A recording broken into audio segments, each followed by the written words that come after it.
The risk is lower than what the perception is of it, in my opinion, because of the market that we're operating in. So I know we talked about that on previous podcasts, as you mentioned, but just to kind of recap that quickly, en route to answering your question, right? If the buyer who submitted that sale and settlement contingency, if they're realistic about the price and value of their home, if you're going to operate in this market, you should be able to get it under contract in a fairly reasonable amount of time if you're rational about what you want and the condition of the property is good. So I think as a seller, number one, what is the buyer's house? What's their price point and what's the condition of their home?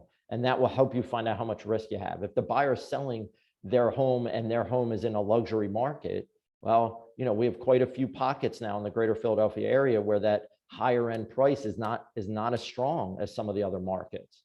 So my risk is, number one, what price point, area, and condition is the buyer's home?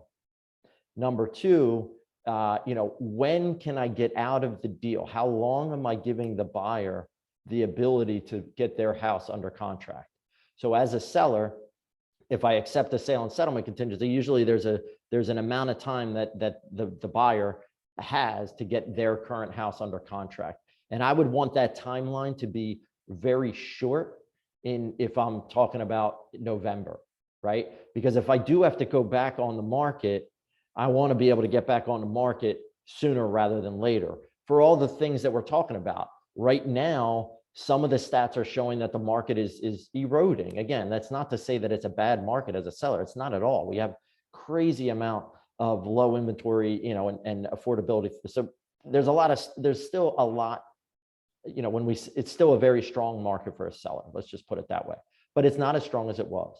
And so what I would want to do is shorten the window that the buyer has to get their house under contract. That would help alleviate some of my risk as a seller.